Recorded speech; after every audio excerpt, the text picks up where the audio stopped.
Moi, c'est Steven, je suis consultant en communication et relations publiques. Bienvenue dans le podcast Come Talk. Donc, c'est le rendez-vous mensuel où on va parler communication au sens large, avec une approche simple, du concret, du terrain et surtout des retours d'expérience. Le concept, un invité, un sujet, une réalité. Donc, à chaque épisode, on prend un angle précis. On met les choses à plat, on va droit au but, ce qui marche, ce qui bloque et surtout ce qu'on ferait autrement. Donc, c'est parti.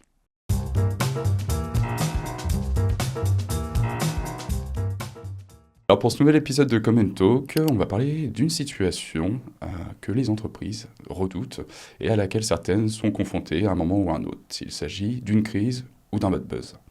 Donc, parce qu'en théorie, justement, toutes les organisations ont un plan de crise, mais dans la réalité des choses, quand ça tombe un vendredi soir, que les médias, les journalistes vous appellent et que les messages s'enflamment sur les réseaux sociaux, donc là c'est tout autre chose.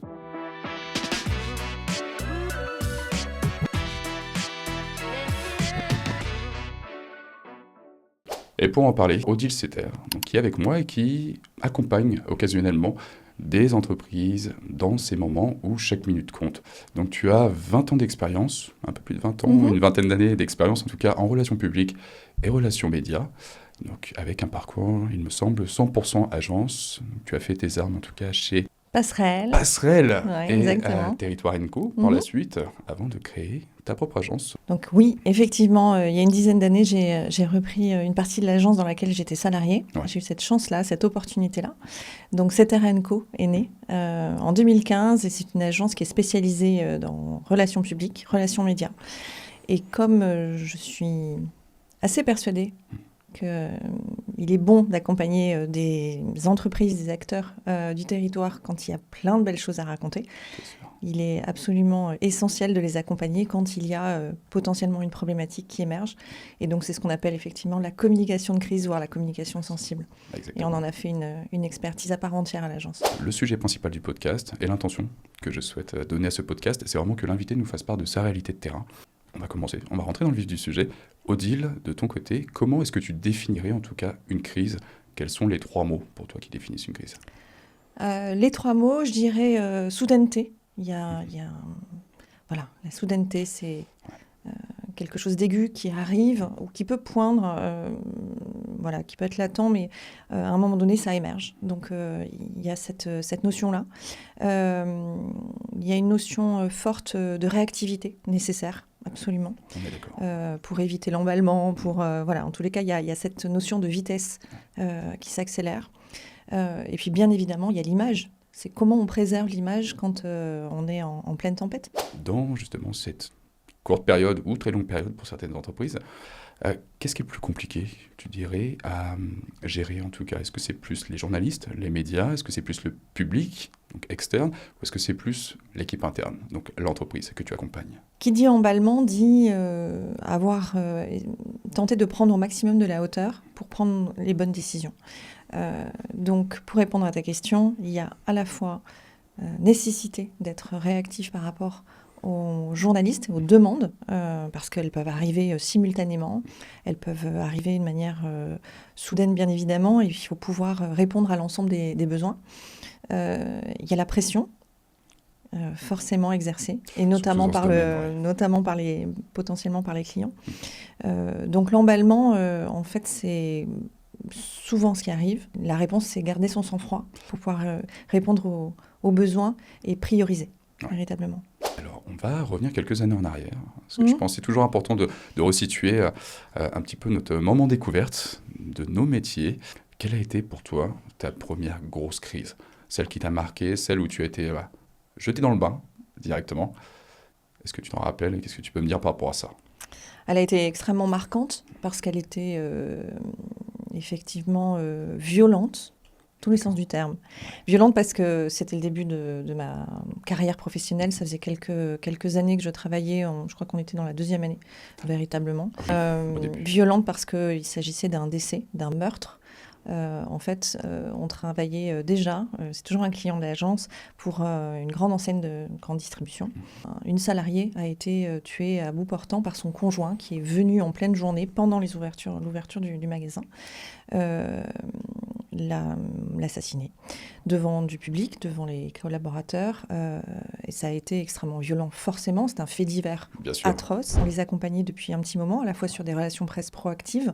On était bien évidemment là s'il y avait un pépin. On s'attendait plutôt à une grève de personnel, un problème d'approvisionnement en poireaux et carottes, et autres sujets inhérents qui peuvent arriver dans toute entreprise. Moins grave. Moins grave, bien évidemment. Ouais. Donc, ça a été marquant. Pourquoi ? Parce que, alors, je n'étais pas en première ligne, je n'étais pas sur le terrain, j'étais en backup de mon manager qui est directement allé sur place.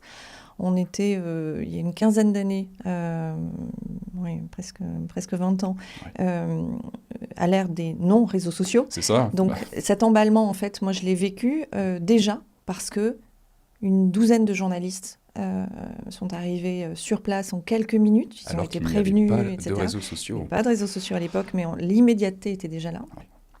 Il y avait une nécessité de gérer la crise, techniquement parlant, par le directeur du magasin, et puis de gérer et d'assurer l'encadrement des médias et de dire, OK, à quel moment on prend la parole ? Qu'est-ce qu'on va leur dire aux médias ? Et bien évidemment, il faut pouvoir leur répondre. Au cours de ces 20 ans justement de travail dans ce domaine, est-ce que tu as déjà eu une mauvaise expérience avec un client ? Que je précise, est-ce que tu as déjà été en désaccord avec un client par rapport à une situation, par rapport à une stratégie que tu proposais et qui pour toi était la plus pertinente par rapport à la situation, par rapport au moment ? Oui. Oui. Oui. Alors, avant de vous raconter, je vais quand même donner un peu ma conviction. La plupart du temps,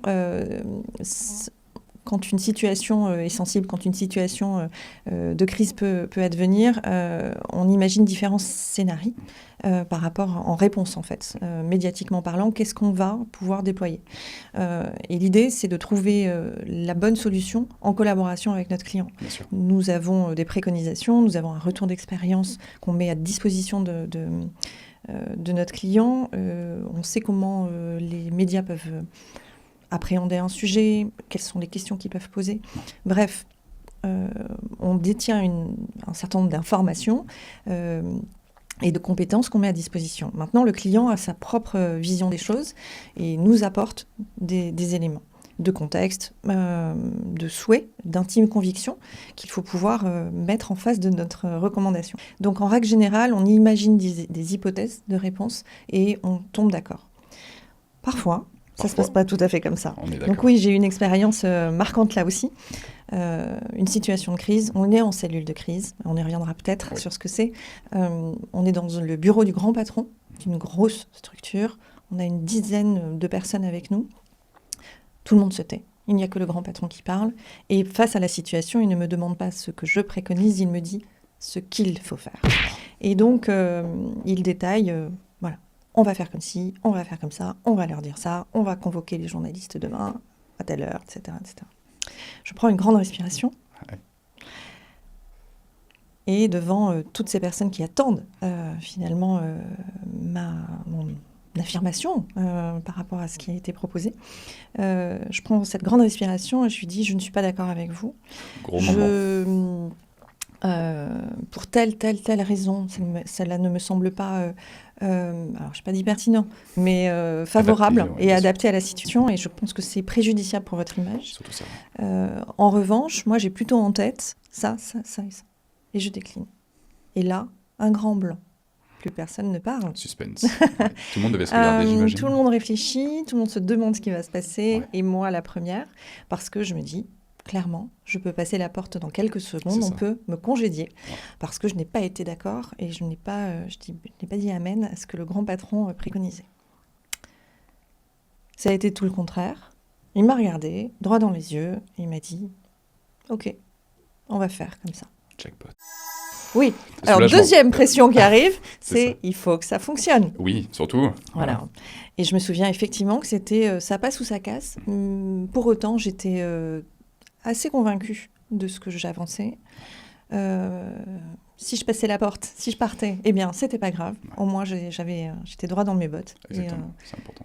Voilà. Donc, c'était une expérience aussi assez marquante. Il y en a plein d'autres qui se passent très bien. Hein. Oui, mais c'est vrai que celle qui nous marque le plus, c'est quand même celle où il y a des rebondissements, où il y a des désaccords, où il y a des choses qui surviennent.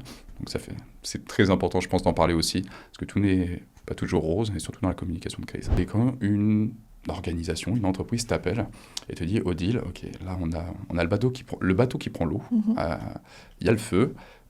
Quelles sont les questions de ton côté que tu poses directement afin d'avoir une vue d'ensemble sur la situation? Qu'est-ce qui est le plus important à savoir de ton côté? Les premières questions que je vais poser relèvent de ce qui s'est passé, les faits, chronologiquement. Ouais. Voilà, quelle est la situation à la date et qu'est-ce qui l'explique, sans beaucoup de détails. J'en ai pas forcément besoin dans un premier temps, mais voilà, à quel moment c'est arrivé ou qu'est-ce qui est en train de poindre. Parce que la communication de crise, c'est aussi pouvoir identifier en interne pour nos clients des situations qui risquent d'émerger. Anticipation. Avoir une exposition médiatique défavorable et donc pouvoir anticiper en disant on sent quelque chose, préparons le dispositif, préparons les éléments de langage, préparons notre porte-parole qui va prendre la parole potentiellement. Voilà, donc toutes les situations sensibles n'émergent pas médiatiquement. Pour autant, il faut pouvoir les préparer. Donc dans chaque situation, qu'est-ce qui s'est passé ? Est-ce que vous pouvez me raconter quels sont les faits? Est-ce que vous avez déjà écrit un draft dans vos procédures qui retrace en fait les éléments de contexte? La deuxième question, c'est qui est décisionnaire? C'est qui le pilote dans l'avion? Très important. On va avoir besoin d'arbitrage, des décisions à prendre, des positions à assumer, voire à incarner. Donc ça, c'est vraiment, vraiment essentiel. Et puis la troisième question que je pose systématiquement, est-ce que la presse s'est déjà emparée du sujet? Est-ce qu'elle est informée? Est-ce que vous avez reçu des appels téléphoniques, des mails, des demandes? Et, question subsidiaire, est-ce que le Standard est prêt à répondre? Voilà, ouais. Non, on est entièrement d'accord. Et aussi la question que j'ai pu poser, moi, c'est si vous avez déjà eu en tout cas des requêtes de journalistes, est-ce que, malencontreusement, il y a déjà eu des réponses d'apporter? Tout à fait. Parce que ça arrive, Bien sûr. malheureusement ça arrive, moins quand même, parce qu'on sait que les entreprises sont quand même un peu plus vigilantes par rapport à ce point-ci, mais ça arrive encore, surtout. Plus pour des petites structures, moi c'est là où je l'ai vu. Donc là, ça c'est très important. Donc pour résumer, vraiment, avoir la vue d'ensemble, la chaîne d'événements, qu'est-ce qui s'est passé, qui est impliqué, comment, quand, où, qui pilote, ça c'est très important, qui prendra la parole, les scénarios à délimiter aussi, donc vraiment pour anticiper. C'est très très large.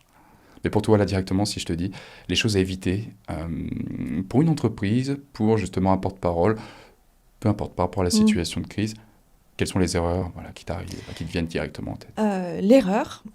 Ça peut être des dirigeants, de la part des dirigeants directement. En fait, c'est la précipitation. C'est ne pas se poser pour réfléchir à ce qu'on a à dire par rapport à la situation donnée. Qui peut le dire? Et est-ce que finalement, j'ai tous les éléments pour pouvoir...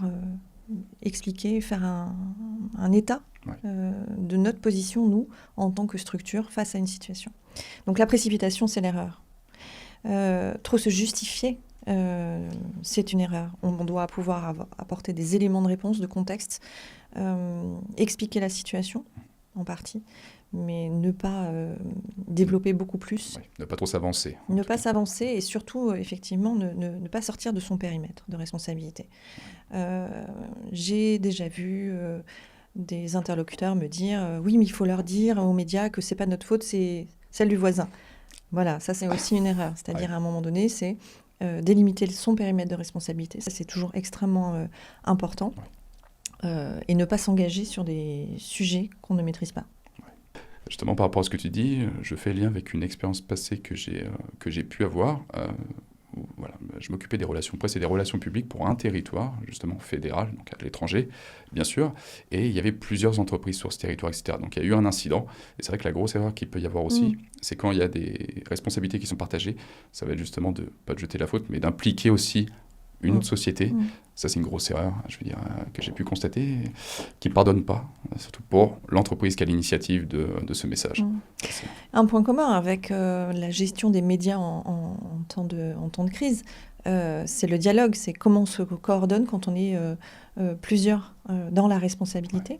En tous les cas, bien se coordonner, bien dialoguer, parce que sans cette communication-là, sans cette information, il y a clairement des fautes qui sont commises. Il faut qu'il y ait un plan de match général avec les responsabilités, avec qui fait quoi ça, quand. C'est dans l'idéal. La cellule de crise, parce qu'on est plus dans l'opérationnel, pour toi, qui doit obligatoirement être présent dans la cellule de crise et qui ne doit absolument pas l'être? les personnes ressources concernées. Et toutes celles qui n'ont rien à faire là, qui n'ont pas de rôle en fait stratégique ou opérationnel, ne doivent pas y être. On va à l'essentiel. On a une nécessité, clairement une impérieuse nécessité d'être dans la réactivité. Donc il faut aller au plus juste. Le pilote dans l'avion, dont on parlait tout à l'heure, celui qui est en responsabilité, qui va à un moment donné pouvoir arbitrer. Et en complément, on trouve souvent le directeur technique ou des opérations. Ouais. La personne qui vraiment sait ce qui se passe concrètement dans la boîte, dans l'entreprise, dans la structure au quotidien. Quelles sont les procédures qui sont mises en place. Voilà. On va avoir quelqu'un, en règle générale, du juridique. Si ce n'est pas internalisé, ça peut être l'avocat en fait, de la structure qu'on sollicite pour intégrer la cellule de crise. Une personne en charge de la communication. Bien évidemment. Alors, elle peut être intégrée parce que ce poste existe, ou alors externalisée. Et en faisant effectivement appel à une agence de communication spécialisée en relations presse. Bon conseil à partager. Et puis, les personnes qui ne doivent pas y être. Je pense essentiellement à celles qui sont touchées par un drame. Si il y a une victime sur le site. Effectivement, on n'a pas parlé d'exemples, mais on a eu à accompagner beaucoup de cas, beaucoup de situations différentes avec des victimes, des décès. Voilà, donc on a de l'affect potentiellement. La personne qui est en responsabilité, le manager de la personne qui est blessée ou décédée, la personne le professionnel qui était en contact direct avec la situation, toutes ces personnes-là, il vaut mieux, si elles n'ont pas de rôle stratégique, les épargner déjà pour elles. Trop de et proximité. Puis, la proximité et l'affect peuvent venir finalement brouiller des messages et nous faire prendre des mauvaises décisions. Il faut au maximum garder son sang-froid. Toujours sur la crise, bien évidemment, c'est la thématique. Avec les réseaux sociaux, donc je pense que tu le constates aussi, même s'il y avait une rapidité d'intervention à l'époque. Oui. Là, tu m'en parlais justement par rapport à ta situation, ta première grosse crise. On le sait, on le constate avec les réseaux sociaux, quand même, il y a un basculement qui s'est fait. On est dans l'instantanéité. Je veux dire, tout se republie, tout se partage, tout émerge en tout cas très très vite. Qu'est-ce qui est plus coûteux pour une entreprise ? Est-ce que c'est parler trop vite ou parler trop tard? Parce qu'on peut être justement, tu parlais tout à l'heure de la précipitation, et c'est vrai que dès qu'il y a un sujet qui émerge et qui prend l'ampleur sur les réseaux sociaux, on voudrait directement, en tout cas, prendre la parole pour atténuer la crise. Voilà. Donc, qu'est-ce qui est le plus coûteux, tu dirais ? C'est très subjectif. C'est trop tôt ou trop tard pour qui ? Pas de précipitation, mais pas revenir, ne pas garder le silence trop longtemps. En fait, on ne doit pas parler tant qu'on n'a rien à dire. Ça, c'est déjà un premier enseignement. Déjà un très bon point. En revanche, on peut, et là je vais plutôt parler de la relation avec les journalistes, éviter absolument le no comment. Clairement, moi je n'y suis jamais favorable. Tu as pris les devants sur ma prochaine question. On y reviendra si tu veux. Pour autant, garder le lien avec les journalistes et leur dire on va vous répondre. Et on vous donne rendez-vous dans une demi-heure pour une prise de parole face caméra. On vous envoie un mail avec tous les éléments de réponse à vos questions sous une heure. Voilà, en fait, on donne rendez-vous et on garde le lien. Trop tôt ou trop tard, c'est vraiment très, très... Je ne sais pas répondre véritablement à cette question. C'est quand on a des éléments et le silence, de toutes les façons, est à proscrire. Les réseaux sociaux, on est d'accord que ça a complètement changé la façon de faire, en tout cas, la façon de communiquer, de s'adresser à ses publics. Et comment ça a impacté, comment ça a façonné, en tout cas, ta façon de communiquer auprès des publics, auprès des entreprises, par rapport à une situation sensible? On parle depuis tout à l'heure des médias et de notre relation aux journalistes. Je suis assez convaincue que ce qu'on dit à l'externe, on doit le dire à peu près de la même manière, en tous les cas les mêmes éléments, avec un ton un peu différent en interne ou via d'autres relais, d'autres canaux. Donc, ce qu'on appelle les éléments de langage dans notre métier, ils doivent être élaborés de manière pas figée, mais en tous les cas, c'est un socle sur lequel on va pouvoir travailler et on va décliner ces éléments de langage en fonction des canaux qu'on va utiliser. Les réseaux sociaux sont une chambre d'écho extraordinaire, et pour la presse, pour le public, etc. Donc oui, bien évidemment, on prend en compte cela. On doit trouver une stratégie dans la crise, comme on fait une stratégie de communication et un plan de com qu'on déploie, c'est de se dire à quelle cible on veut parler, quel est le bon ton pour délivrer nos messages et à quel moment. Donc, quand il est important de transmettre un communiqué de presse sur la situation à X médias qu'on a choisi, on se dit, dans le même temps, il est important de publier une note, un simili-communiqué sur les réseaux sociaux, ou de trouver d'autres manières de le faire. C'est-à-dire, ça peut être la prise de parole du dirigeant, une capsule vidéo que l'on relaie via les réseaux sociaux.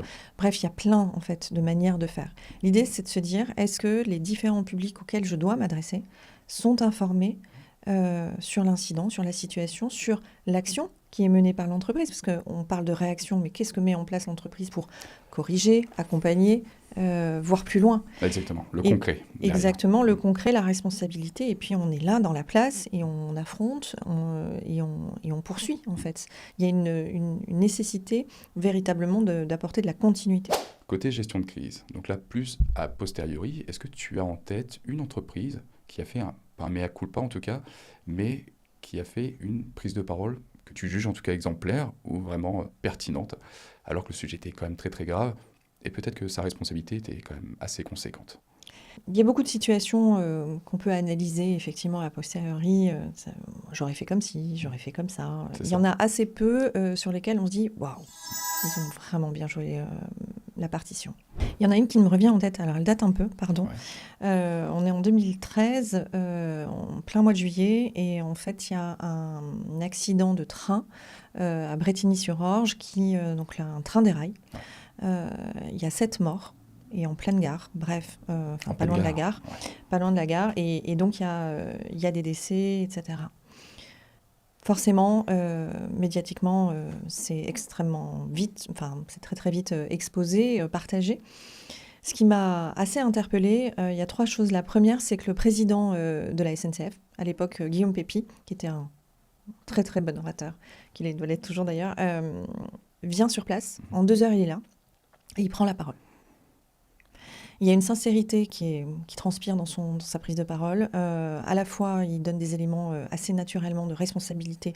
Alors, pas on est responsable de tout, mais on est là. On prend la situation en main. On est concerné au premier sens du terme.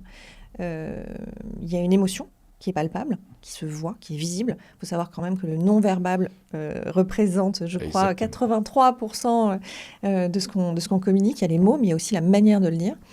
Et puis, ils ont été extrêmement transparents et réactifs. Ils ont utilisé un canal très, très fort qui était Twitter pour délivrer régulièrement des informations. Et dès le lendemain, ils mettaient en cause et ils montraient, preuve à l'appui, la pièce métallique qui était en cause dans l'accident. Donc, transparence, attention, ne jamais tout dire, mais en tous les cas, choisir les éléments qu'on veut rendre visibles et accessibles. Incarner, parce que Guillaume Pépi prend la parole sans phare, clairement, et il y va avec sa personne. Je pense qu'il avait beaucoup de média training en amont aussi et beaucoup d'expérience. Et puis, un canal qui, finalement, parlait à tout le monde. À la fois, beaucoup de journalistes sont sur Twitter, donc ils captent des informations. Exactement. Et puis, parole est donnée aussi auprès du grand public. Donc, oui, ça a été pour moi assez impactant et très, très instructif. Je reviens juste sur 2-3 points que tu as cités, que je trouve très importants, surtout pour les entreprises, dans n'importe quelle situation, même au quotidien, c'est vraiment la transparence, l'honnêteté et la personne qui incarne aussi les messages. Ça, c'est très important. Là, tu parlais de média training, mais tout le monde ne va pas incarner en tout cas la même chose de la même façon. Et ça, choisir son bon porte-parole, c'est primordial aussi. Il faut se mettre à leur place aussi. Nous, communicants, experts des relations presse, communication de crise, on délivre des conseils, mais quand on est face à caméra, c'est autre chose. Donc, c'est un exercice périlleux qui est parfois très déstabilisant pour certains. Dans notre quotidien, nous accompagnons beaucoup via du média training. Alors, moi, j'adore le faire en binôme avec des journalistes. On a la voix communication, attachée de presse, et puis on a le volet journaliste de terrain qui va poser des questions un peu tranchées pour en fait entraîner la personne à prendre la parole, parce que le jour où elle se retrouve face caméra ou avec un micro tendu, elle a déjà apprécié plus ou moins bien, mais en tous les cas, elle a déjà testé cette expérience. Et il y a quelques codes et quelques automatismes qui peuvent revenir. Oui. On parle de prise de parole, de message, etc. Dans un premier message, dans une situation voilà, un peu de crise, un bad buzz ou autre, comment est-ce que tu doses de ton côté l'intention, en tout cas vraiment dans le message, que ce soit responsabilité, que ce soit empathie et que ce soit action, justement. Tu en parlais tout à l'heure de ne pas trop en dire, Oui. mais montrer aussi qu'il y a une considération, voilà ce qu'on met en place, voilà la préoccupation qu'on a par rapport à la situation. Comment est-ce que tu Comment je envisages? dose? Ouais. Alors, je vais prendre des pourcentages. On va dire 10-15% d'empathie. Il faut quand même pouvoir dire, OK, on a conscience d'eux, on a pris en compte la situation, il y a des victimes, il y a des implications. Alors, ce ne sont pas forcément des blessés ou des décès, heureusement. Mais en tous les cas, on est conscient de l'impact que ça peut avoir sur des gens, des vraies personnes. Donc ça, il faut trouver les bons termes. Il faut faire attention aux bons termes. Ouais, ne pas rentrer trop dans du pathos ou quelque chose qui ne pourrait pas paraître sincère.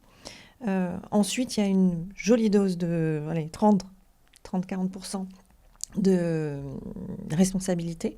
La responsabilité, c'est pas dire je suis responsable de tout. La responsabilité, c'est de dire nous confirmons un certain nombre d'éléments. Il s'est passé ça.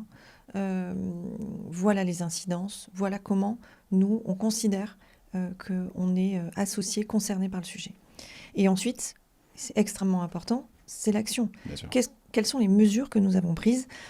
Quelles sont les dispositions? Qu'est-ce qui est d'ores et déjà engagé? Et pas le mois prochain, nous ferons ci ou ça. Qu'est-ce qui est mis en place? Qu'est-ce qui est d'ores et déjà mis en place? Quelles sont les prochaines étapes? Et puis, il y a forcément une part de... On va suivre la situation avec attention et on vous en dira plus un peu plus tard. Là, on va basculer sur un autre type de question. Tu as accompagné plein d'organisations, j'imagine, de différents types. Tout à l'heure, tu en parlais, tu as fait face à des situations où ça pouvait être pas anxiogène, mais en tout cas avec une ambiance peut-être un peu lourde entre le client et toi, tes recommandations et la mise en application. Avec quel type de client tu n'acceptes plus à l'heure actuelle de travailler? Donc ça peut être par rapport à son image globale, publique, en tout cas par rapport à un comportement très très large. L'intégrité fait partie vraiment des points, pour moi, essentiels. Tout ce qui va être malversation, escroquerie, faute reconnue, quelque chose qui ne répond pas en fait, finalement à mes convictions, mes valeurs profondes. Ouais, tout ce qui touche à l'intégrité et la probité de la personne responsable, je vais clairement éviter de prendre ce sujet.